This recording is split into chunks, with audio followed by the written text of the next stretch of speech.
recent months, we've heard a lot of talk about Essequibo in Guyana. There's even been international legal quibbling with folks trying to lay claims to Guyana's territory.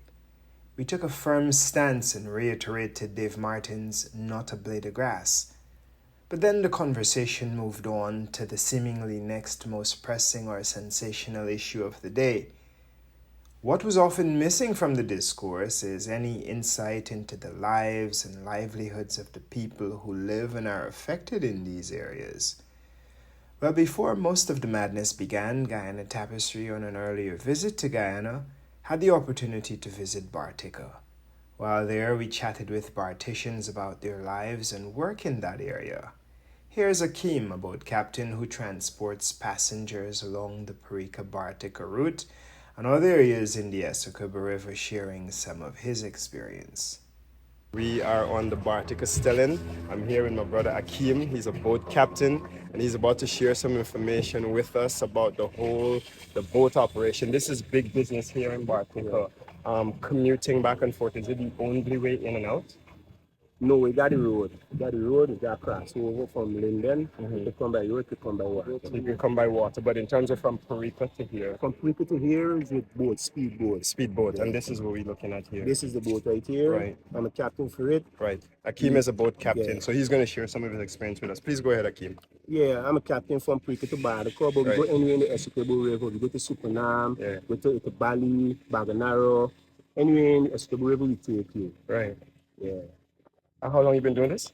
I'm 13 years. So can you explain a little bit about what boat captain engage? I noticed they were bowmen and... Yeah, well, the captain is in charge of the vessel. We are in charge of everybody, make sure the vessel meets its destination safe, make sure everybody follow the rules, wear the jackets, make sure the vessel is equipped before it leaves the destination and these things, you know? Yeah, this is basically the captain's duty. To take the passengers safe to the destination and bring them back safe. This wherever they be going.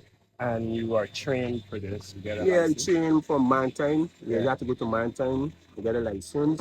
We also been to Matpal. A course we have to do before we get a license certificate. Okay. And you say you've been doing it for 13 years. Is it profitable? Yeah, it's profitable, yeah. So that's like a big minimum wage, but you can survive, you can live. You can survive. Yeah. Dangerous? It's very dangerous at times when the water rough, when rain falling, and all upon the morning when the mist, fog. Sometimes fog is coming, but we just wait until the fog clear up. Right. And if the rain is falling, it's too heavy and you can't see well, you have to pull in a canoe and wait until it's clearing up so we don't proceed. Right. So it requires you being a good swimmer. Yeah. You have to learn to swim, yeah. And in terms of why do you do it? I do it for take care of my family. This is my job. That's what I do. You know, make ends meet, take care of my family, pay my bills. That's why I do it. It's my job. In terms of options, alternatives, what kind of is this your favorite thing to do, or you're doing it simply because of an income? Yeah, I like boat work. I like speed work. I'm a band artisan, and since I band is wrong water, and this is one of the main source of income in Bartica. Otherwise, you got the interior, but I don't like boats, so this is what I take up, and this is what I'm doing for 13 years. I'm taking care of my family, and I like it. Right, and it's sustainable. It allows sustainable, you to take care of your family. Awesome. So. Are you going to continue along this line? What's next? Yeah, I'm going to continue along this line. Hopefully, I'm want to own my own vessel in the future. Right. How's that looking? It's coming bright. It's coming bright. Yeah. So there's a possibility that you can now become an owner and then employ people, or you continue to operate your own? I will operate and employ people. What kind of other employment opportunities are there in Bartica for young people? I know boat captain and driving and bowman and a lot of the water transport related jobs. Yeah, well, there's a main object in Bartica right now. Other job opportunity for youths, because the youths mostly when they come out to school, most youths is going in the interior. Right. Some is workshop kind. And do what in the interior? Work on judge, some might got shops, some might got judge, and basically there's it got like construction work. if the man come to do the road, they want to work on the road. Yeah. And basically this is it. So Want to sawmill. okay. So there's kind of scope for employment opportunities Yeah, in the yeah, area. it's stifling a little bit. We need it for this. Understood. Understood. Any kind of personal advice that you would give to young people in Bartica in terms of bringing themselves up? Because I've been here and I've had the opportunity to talk with a couple of artisans, and one of the big concerns they have is the lack of employment opportunities. Yeah. So, in terms of your own experience, you've been doing this consistently, sustainably for some time. What kind of advice would you offer to young artisans who are looking for employment opportunities, business opportunities, that type of thing? Well, I would tell them that to stay in school, taking education, that education is the key, and maybe they could profit from that, taking education to get other jobs, to go out to town, to get office job, work with the government and all these things. Yeah, because in the interiors, it's damaging sometimes, yeah, you won't Malaria, and all these things. sickness, So most I would tell you use get them is hurt.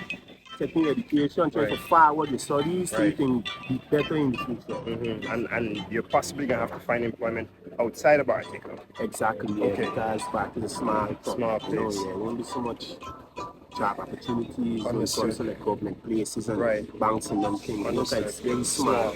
So the other question is, in terms of people coming here to bring opportunities, and even looking into bringing things to the youth or bettering the community, investing in the community, what do you think some of the needs are?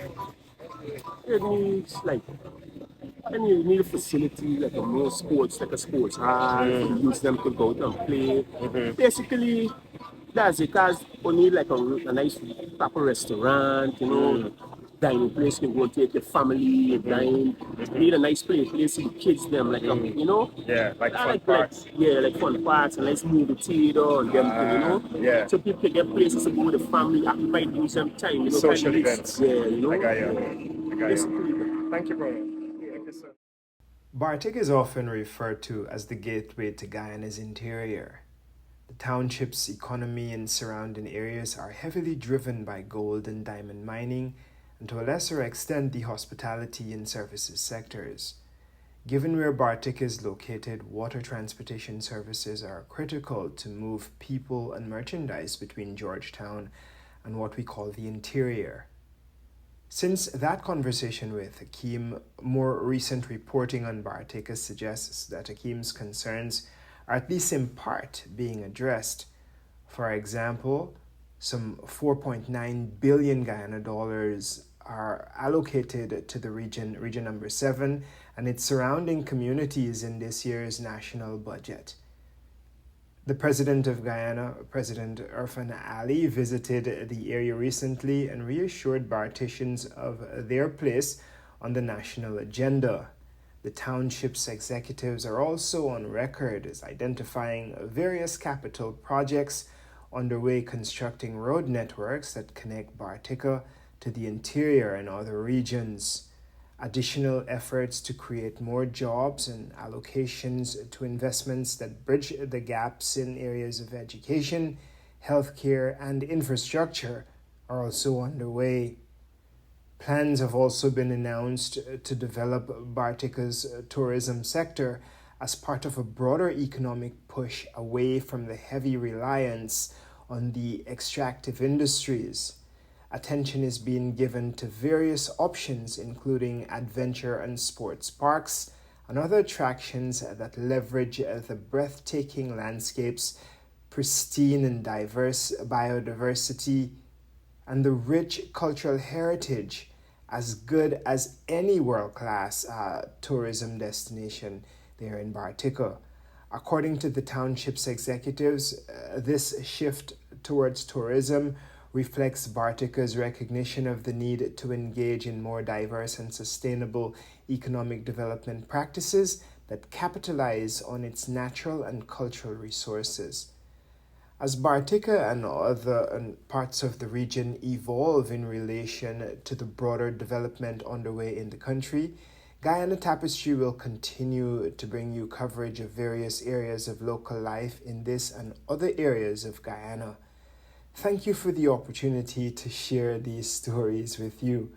a bit of the rich core and character of the only English-speaking republic in South America. Thank you for your continued support of Guyana Tapestry, for checking out the videos. Continue to like, comment, and share.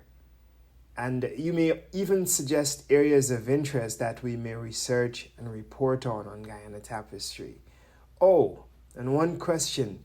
Did you tell someone else in Guyana or in the diaspora about the amazing stories coming out of Guyana Tapestry? Or better yet, did you subscribe to the YouTube channel? If not, go ahead and do so, and let's stay connected and share more stories about the world's fastest growing economy and one of the world's smallest countries, but yet one of its largest diasporas. The Guyana Tapestry family, this is Guyana Tapestry, and we are telling Guyana's immigration story. So until the next story, stay good. It's Chico. One love. Should the goal by you had good? Look at that, man, look at that.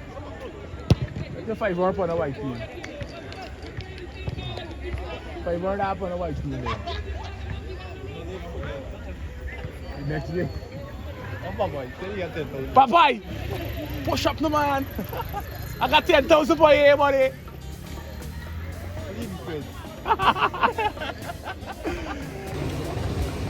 Awesome, Guyana Tapestry. This is it, bringing you the story from Guyana, from the homeland to the diaspora. Thank you, it is my humble privilege, and we continue to, I look forward to continuing to share these unique stories with you.